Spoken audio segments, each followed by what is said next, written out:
na mali yung ginagawa ni VP Sara. Puna kayo ng puna. Tapos, lagi nyo pang sinasabi na ang batas ay batas. Look who's talking, napaka-ipokrito ninyo. Ang batas ay batas. May pag-ganun-ganun pa kayo?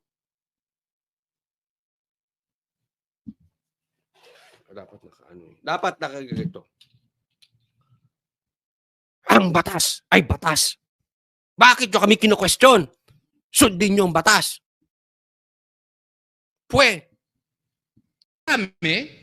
Pero dito sa Sasabihin Camp nila Katitipan, sinabihan ako, hindi totoo yan, attorney. Fake news yan. Oh. Saan na kaya ngayon si Ma'am Pauline? May violation pa po. Di ba nadakip daw kanina si Ma'am Pauline Canada? No. Nadakip kanina, mga alauna. Na-inform ako, may nag-text sa akin na member ng KOGC, leader po, mga alas 2:45. So ang ginawa ko, pumunta kaagad ako doon sa Camp Katitipan, no? And tumawag muna ako pala kay General Torre, hindi ako nasagot. Nag-text ako, hindi ako na-answer. So pumunta ako doon, Ito muna, ito sinasabi. Ito si Pauline Canada. Tingnan nyo kung baka mali yung aking detalye. Ito si Pauline Canada ay nahuli na po, nadakip na. Tapos, pumunta siya doon sa Camp Katitipan ba yun? At kinokontak niya si Torre. Ang sinasabi, wala daw silang nadadakip. Kasi kailangan may abogado po. Tatandaan ninyo, pag huli nyo pa lang, dapat sasabihin nyo na, you have the right to remain silent.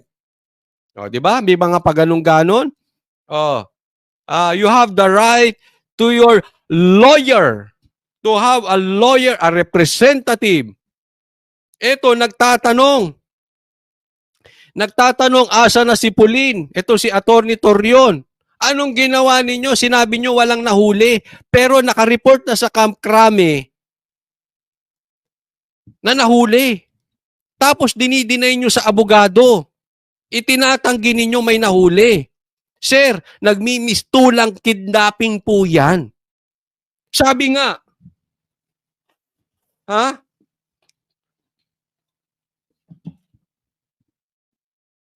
dapat pinaalam agad na nahuli.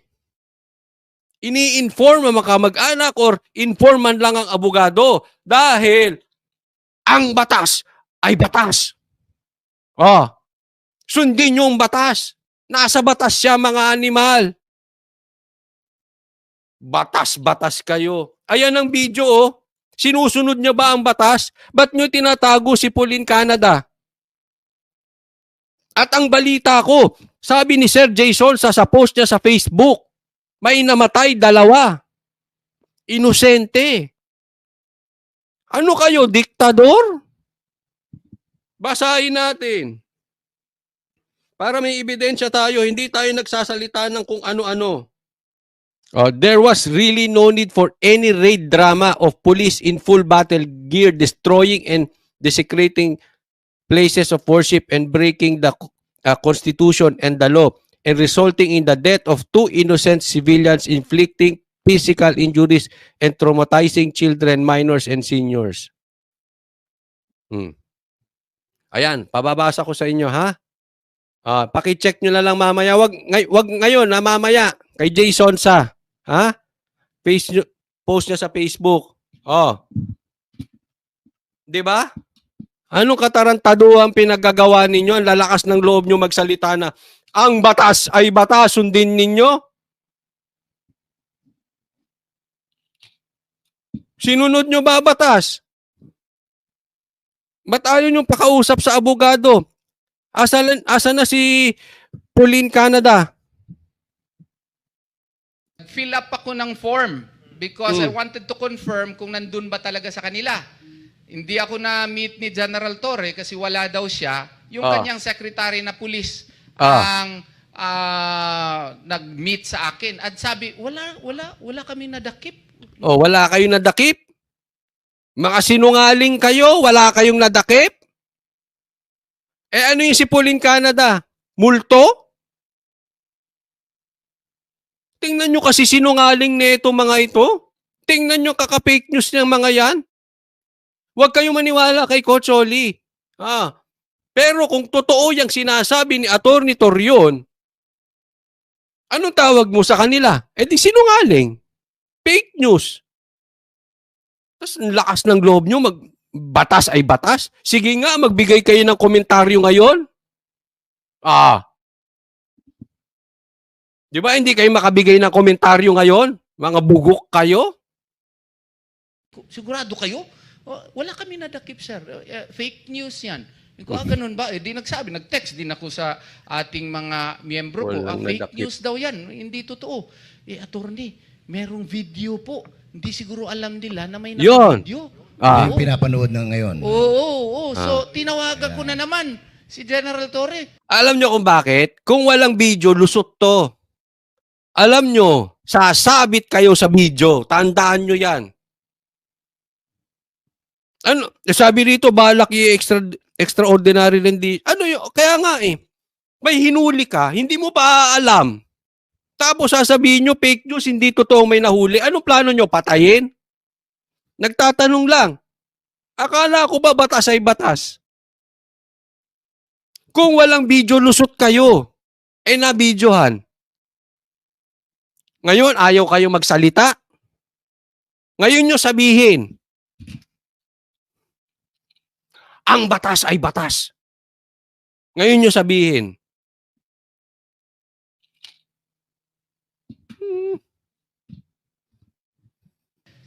Hindi rin ako sinagot.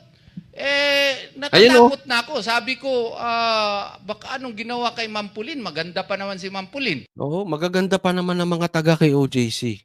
Oo. Taka mga taga kay SMNI, hey, magaganda. Hindi po ako nagbibiro Hindi ko po sila binobola. I'm just telling you the truth. Kaya nga si Banat Bay, kita nyo doon. Tinitingnan yung mga angko. Hindi lang magaganda. Mga gwapo rin. Kita nyo naman siguro, di ba? Yung mga kasamahan nating mga angkor dyan, sila. Gwapo, sila MJ, sila Jade. O, di ba? Delikado yan. Kukuha kayo ng babae maganda tas di nyo ipapaalam. Anong plano nyo? Sige nga, sir. Anong plano nyo? Hindi kayo susunod sa batas na may karapatan may karapatan yan sa abogado? O sabi dito, baka binugbog yan, matagal inilabas. Kasi alam mo kung ako kamag-anak niyan, ni Pauline Canada, talaga matatakot ako. Saan ka? Mag-isip kayo ng inyong kamag-anak, hinuli, hindi nyo makita ngayon. Ayaw ipaalam sa lawyer.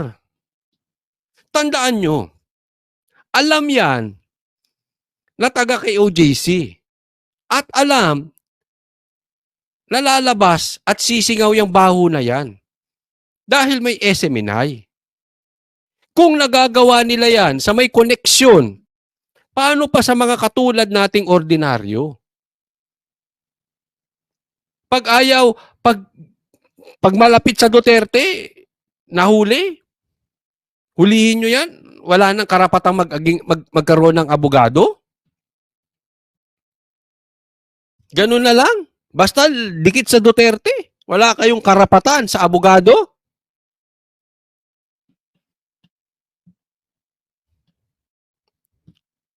Nakakatakot yan, sa totoo lang. May connection pa yan sila Canada, paano kung wala? Yung walang pambayad ng abogado. Walang kamag-anak. Walang maghahanap.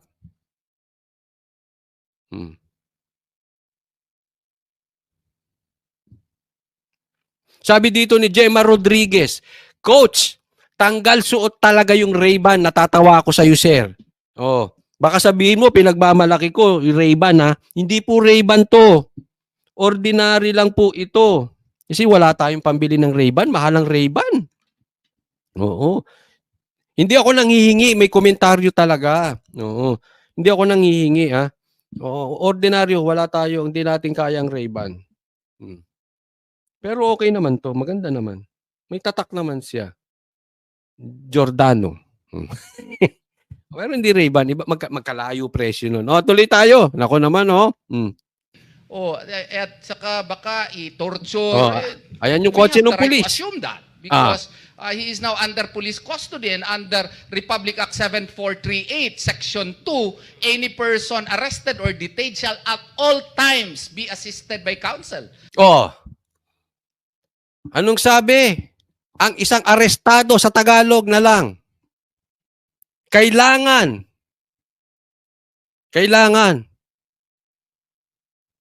may abogado pag minsan? Pag minsan ba sinabi? May abogado, kailangan may abogado pag gabi. Pag gabi ba ang sinabi? May abogado, kailangan magkaroon ng abogado pag kontra sa Duterte. May ganun ba? Hindi, di ba? Anong sabi ng batas? Kailangan may abogado yan at all times. At all times. Anong ibig sabihin nun? Parati. Sinabi ba ng batas, wala kang karapatan sa abogado pagka ikaw ay maka-Duterte? Sinabi ba ng batas na wala kang karapatan sa abogado pag ikaw ay taga-KOJC? Pag ikaw ay kaibigan ni Pastor Kibuloy, wala kang karapatan sa abogado. Yung ba sabi ng batas? O ang sabi, at all times. We have the right to insist that because that is a provision of the law, Section 2 of RA. O ano sabi niya? May karapatan tayong i-insist. Ano ba yung batas? Suggestion? O karapatan? Naiintindihan nyo na. Karapatan niya na hindi suggestion. Suggestion ko sa inyo. Pag maka-Duterte ka, huwag ka na mag-abogado, ha? Yari ka sa amin. May ganon? Hindi. 438. So, nag-request tayo, hindi tayo pinakinggan. Nagpadala na tayo ng formal demand letter. Hanggang ngayon, wala pa ring reply. No? Gusto lang namin pong ipaalam, baka nakalimutan nyo lang po. Wala pa. Nagpadala ng demand letter, wala pa rin. Asa na kaya? Pambira, kakatakot yan. Baka ano nang ginawa dyan kaya. Pasensya na kayo kung mag-iisip kami ng ganyan. Kasalanan nyo rin eh. Di ba? Baka mamaya kung ano nang ginawa kay Pauline. Canada.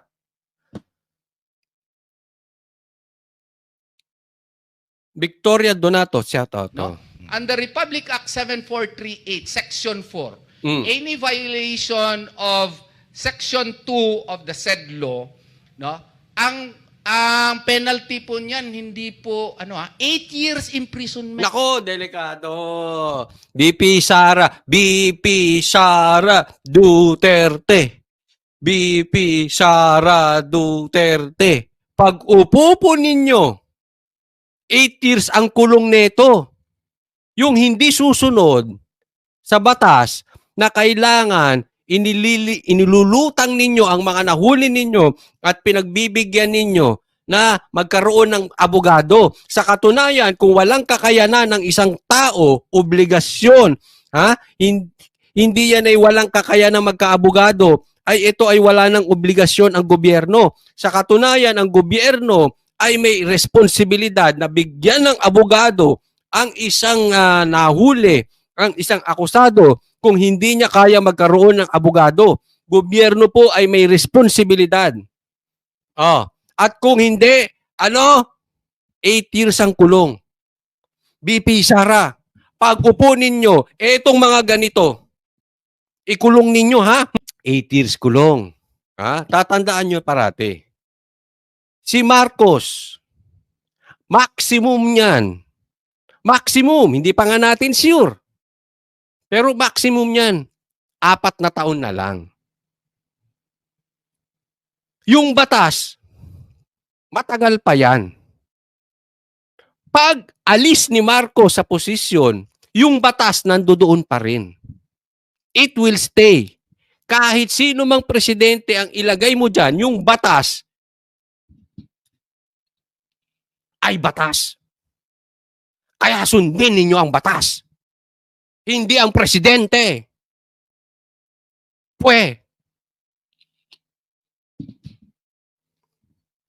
Kasi aalis ang presidente, aalis ang vice president, aalis ang senador, ang batas nandiyan pa rin. Kaya sabi ko, VP Sara, yung mga umaabuso, at tatandaan ninyo, ang Duterte, galit sa abusado. Tatak na rin ng Duterte yan. Bukod sa galit sa adik at komunista at rebelde, makakaliwa ang Duterte, galit sa abusado.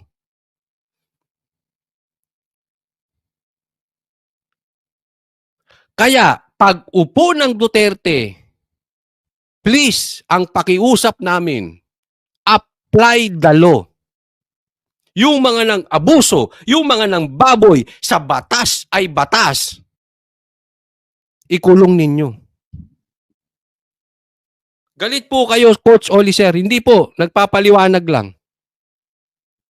Kasi uupo at uupo ang Duterte. Whether you like it or not, kahit magbayad kayo ng mga vloggers, kahit anong paninira ninyo, kahit gamitin ninyo ang issue sa China, hindi nyo mapipigil, may uupo at may uupong Duterte. And I believe they will apply the full force of the law. May nakausap po ako, ha? Dating opisyal, sabi niya, buti nakaalis ako agad. Nakaalis agad, agad-agad tong nakaalis. Sabi niya, bakit? Kasi matatapos din yan. Matatapos ang kapangyarihan nila. At tingnan mo nangyayari ngayon, puro abusado. Pagpalit ng gobyerno, hahabulin sila isa-isa. Iba pa naman ng Duterte. Alam mo yung naaamoy ko? Naamoy niya. At hindi ito maka-Duterte. Until now, hindi ito maka-Duterte. Pero, admitted na niya na nabudol sila. But still, hindi sila maka-Duterte. And yet, alam nila, pag-upo ng Duterte, they will apply the full force of the law. Kaya sabi niya, marami akong sasabit sa ganitong department. Marami akong kaibigan at kakilala, alam ko sasabit. Hindi ko na iisa-isahin.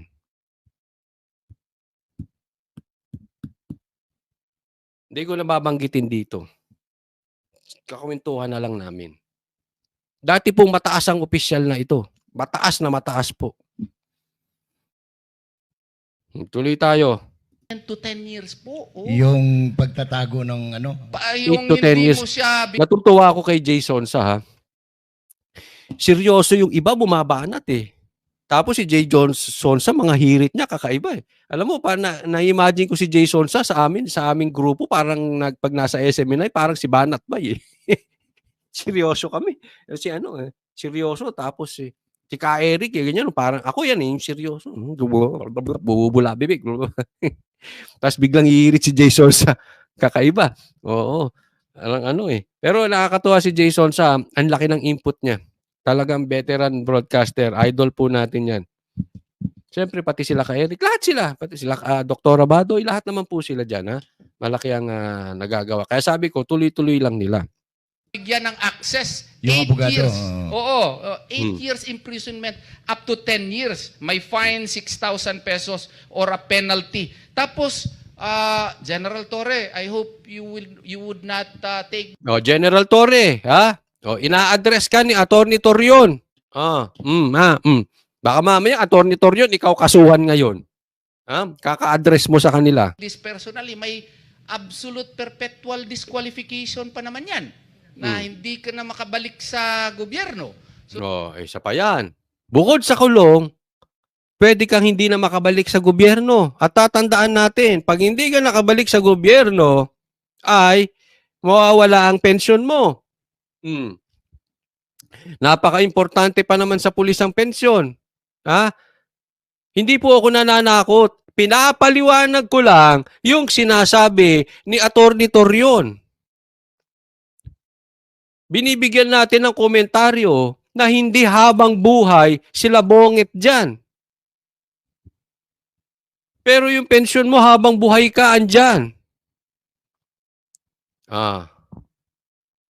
So sana po, Ibig alam sabihin- ko, nasa Manila ka, pero nung tinext ko yung isang kaibigang general, sinabihan ako, Padre, bakit i-deny i-reported dito sa Camp Crame na nadakip na nga si Pauline Canada? Yan yung sabi ko, dinideny nyo sa Camp Crame. Ay, dinideny nyo pero reported na nadakip sa Camp Crame.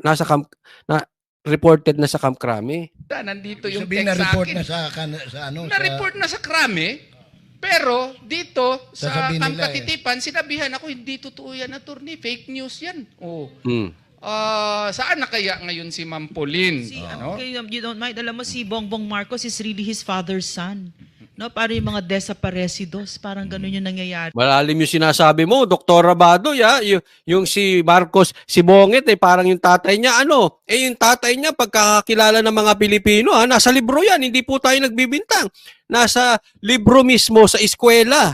Diktador ang tawag kay Marcos Sr. Kinumpir mo sa anak, diktador din, si Marcos Jr. De, siguro Bumabalik, no? magandang i-playback natin yung ano. Kasi Yung nakita video, ko yung, baka hindi nila alam yan. Na merong yung video. humuli, naka-uniforme ng pulis. Nako, Yung pinagsakyan ng mga pulis, Region mobile 11. car number 488. Mm. Oh, may logo.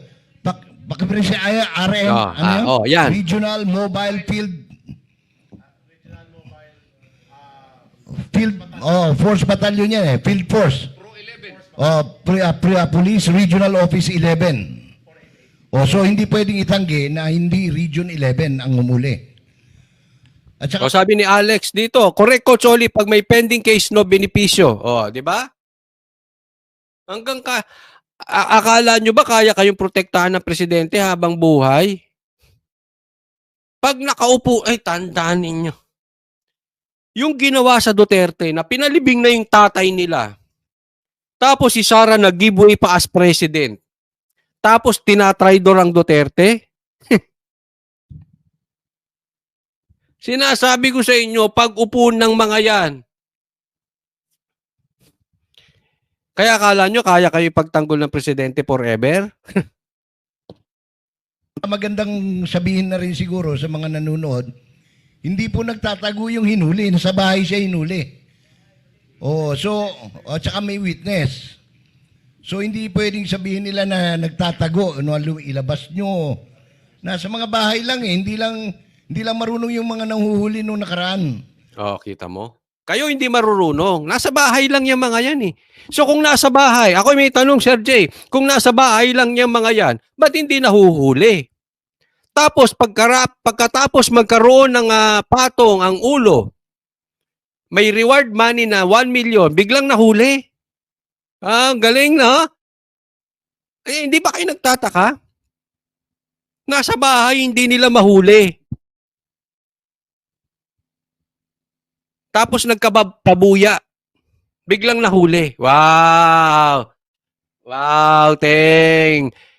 Teng, medyo kakaiba yan. Kung totoo yung sinasabi ni Jason na nasa bahay lang. Pero sa bahay nahuli.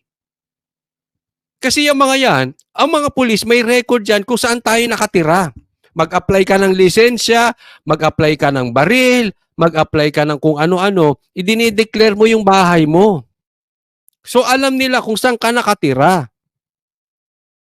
So kung may katotohanan, at sa tingin ko naman, totoo yung sinasabi ni Sir Jay, kasi doon nga sa bahay nahuli, bakit hindi nyo nahuli? Anong kabulastugan ito? Anong anomalya ito? Pakisagot nga. Kasi dapat ina-apply natin yung batas ay batas. Asa na yung batas dito? Saang banda na nasunod ang batas dito sa nangyaring ito?